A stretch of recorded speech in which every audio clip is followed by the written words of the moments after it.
Well, maybe Kushner changes his voice in the next room and speaks on as if he's from as if he's calling from Iran, telling him that we're collapsing and please open the Strait of Hormuz and all that. Obviously, no one is communicating with Trump, and no one is speaking about Iran's imminent collapse or whatever it is that Trump says that the Iranians are saying. I mean, it doesn't even make sense. Why would the Iranians communicate with him in the first place, and why they just rejected his attempt to impose talks in Islamabad? So that doesn't make sense. And obviously, Trump is not saying much about what the siege on the Strait of Hormuz that he's imposed is causing for the entire world. The global economy is reaching a very dangerous point, that tipping point that some people were talking about in some areas has begun. And I think over the next 10 days or so, we're going to see the problems increase very clearly, visible problems across the world as a result of these policies. For Trump is that I assume that he may be hoping that he will outlast the Iranians, but again, it's like the 39-day war. It's like the Ramadan war. The Iranians are fighting for their survival. Trump is fighting a war of choice. Now, whether that war is a violent war or whether it's siege warfare, in either case, the Iranians are going to be very resilient. They are a very resilient people. I think across the world, people have already seen how the Iranians have managed the war beyond anyone's expectations from what we're seeing, from the reactions that we're seeing across the globe. And I think that when it comes to siege warfare, it'll be the same. Of course, it's going to be difficult. And of course, the Iranians are going to have shortages. But what Trump is doing to the entire world is going to be more difficult. It's going to be worse. Because Iran is a country that has lived with sanctions. And as you know, there were years where we exported almost no oil under Trump's own maximum pressure sanctions for, I think, like 3 years or so. I don't know exactly how long, but for maybe up to 3 years, we exported almost no oil. As far as I recall, most of the oil that we exported was like a 100 or so thousand barrels of oil a day to China, and that was we weren't receiving money for that. That was for something that they'd already done. They completed a project, they carried out a project, and this was this was Iran's commitment in return. So for a period of time, the only oil that, or the more or less the only oil that Iran was exporting was oil that Iran was not making any money through as a result. Very little money was made for a period of time. So that doesn't make things easy. Things will be difficult, regardless of how effective the siege is or the siege is not. That's another point. How many ships actually go through? How successful the Americans are in blocking the siege? That's something that I've seen you've discussed with your other guests, so I won't go down that road. But the fact is that the Iranians, they know that in this waiting game, the American people, American allies, American politicians will be putting pressure on Trump to end this, because he is making everyone suffer, and no one sees any reason for this suffering except for the fact that Zionists and Netanyahu and Trump have imposed it upon them. Whereas in the case of the Iranian people, they know that this suffering and this difficulty and the shortages will be imposed upon them by an external enemy that has no moral or legitimate reason to carry out this hostility, except for the fact that he is doing it or on behalf of an ethno-supremacist regime that considers itself to be the master race, the chosen people, and therefore it can, impose anything it wants on the rest of the world. There are some rumors, Professor Marandi, that the United States wants to announce a no-fly zone over Iran, in addition to the blockade happening. Is that going to somehow escalate this situation, or are we going to see some sort of military confrontations between Iran and the United States? I don't think it's going to have any impact if such a thing happens, because the Iranian flights are going to continue, and if the United States attempts to target Iranian flights, then that would be war, and then the airspace over the Persian Gulf region, over the countries that are assisting the United States in its war against Iran, such as Qatar, Bahrain, the Emirates, Kuwait, and Saudi Arabia, they would face a very painful situation. So we'd be going back to war, basically. So if the Americans attempt to do anything over Iranian airspace, it will be difficult. It will be very difficult for them. And Iran's key flights, I would assume, are basically to countries to the east of Iran and to the north of Iran. And so the Americans would have to fly over Iranian airspace to airports in the north and the east of Iran, and that would be war. So there would be no more ceasefire. The ceasefire would be over. And remember, Nima, we, as I said before, and I don't really want to tire you with repetitive points, which I'm sure I do a lot, but we are entering the hot season, and the Persian Gulf, the Arabian Peninsula becomes very hot and very humid. And it is going to become increasingly difficult for the United States to wage war under these circumstances. The Americans have always been careful to launch their wars in our part of the world. There are many wars during times where the weather is good, like when they captured Kuwait, or when they invaded, they carried out their illegal invasion of Iraq. It was during the cool season. So in the Arabian Peninsula and the Persian Gulf, there are like 6 months of good weather, 5 months of very, very hot and humid weather, and let's say a month on the two between hot and cold, where the weather is transitioning. Right now, we're at that transition stage. It'll take gradually, let's say over a couple of weeks in the coming days, by the end of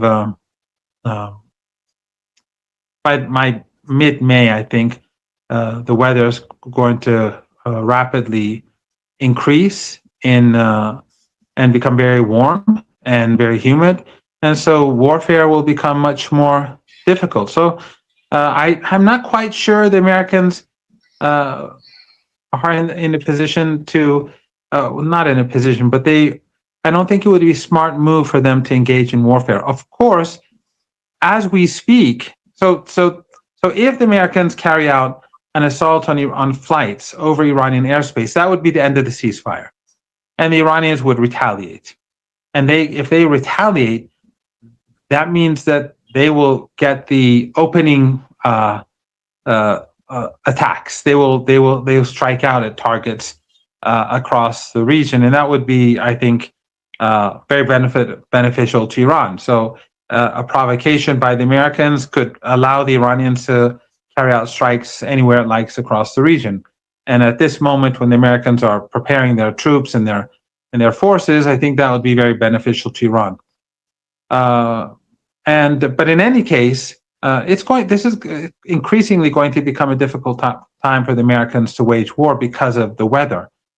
But yet, the belief in Tehran is that we are close to war, and that the Americans want to launch another major assault, a second chapter to this war, They've brought in lots of equipment, a lot of it, if not almost all of it, linked to ground warfare.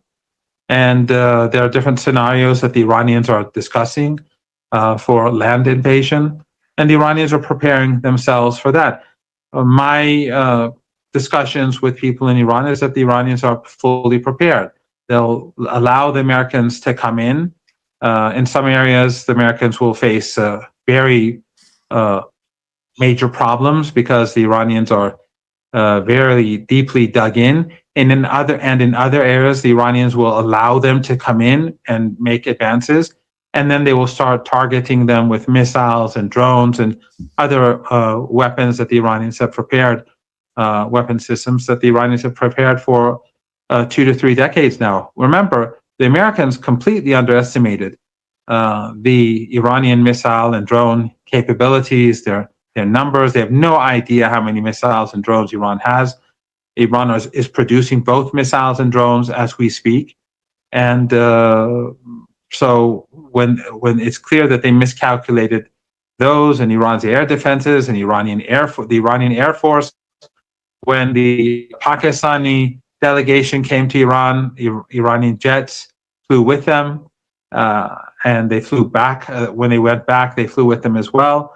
And of course, we saw what Iranian air defenses did when the Americans were attempting to carry out an operation in Isfahan during those days. So, when the Americans have completely miscalculated on Iran's resilience and Iran's military capabilities, then I think we're probably going to see the Americans regret any land invasion. But I think it's quite possible that Trump will carry out an attack because I think he's gambling. I think he feels that he has to escalate. He hasn't used it. He hasn't used the opportunity to use an off ramp. He could have done that when Netanyahu initially accepted the ceasefire after 10 days of delay. And Iran said, okay, we will allow ships to leave the Strait of Hormuz in accordance, extra ships, in accordance with our agreement. Back then, at that point, he could have lifted the siege on ports and said, declared some sort of success and said, okay, let's move on to the next phase of our negotiations. But he didn't do that. He escalated.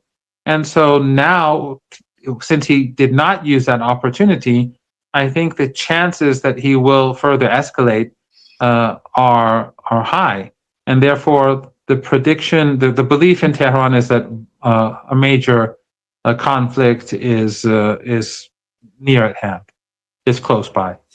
In recent days, we've seen the air defense activities in Tehran and other cities in Iran. What is that? Because some people were talking about that maybe some sort of attacks by drones and something of that sort. Then they said that it was just a test. They were testing the air defense system. What is that, and how capable is the air defense system of Iran today comparing to what it was before the ceasefire started? I don't think anything serious happened, and I really don't know the state of Iran's air defenses and what capabilities they have. But remember, after the 12-day war, Iran went and improved its capabilities very rapidly over what was like 8 or 9 months, and after 8-9 months, when the United States launched a second war against Iran, even though U.S. forces and U.S. Capabilities are far greater than those of the regime, the combined force of the United States, the Israeli regime, and with the logistical support of the countries in the Persian Gulf, except for Iraq and Oman, the U.S. firepower and the firepower used against Iran was much greater. That's why during the 12-day war, even though it was an unprovoked attack, the Iranians defeated the Israelis. But this war, which was much bigger, Iran did, and they performed significantly better, if not much better, than the 12-day war. And so the Iranians during the past 2-3 weeks, they've been working day and night to prepare themselves for the next phase, and whatever shortcomings they have, find solutions for them to better protect their assets. Also, they've been working day and night as we speak. So I think that probably Iranian air defenses, which have different layers, are better now than they were back then. They're better capable. They've done a pretty good job dealing with drones. I would imagine that they're even more prepared now to deal with drones and low-flying aircraft and helicopters than they were a few weeks ago. Remember, so the Americans, even so, they've been preparing themselves for the last few weeks. But so have the Iranians. It's not as if the Iranians have been doing anything different. And this is Iran's home turf. Iran now knows what the enemy can do, and it's now preparing itself for in order to better deal with its enemy. And I think now any threat that Iran makes is taken much more seriously.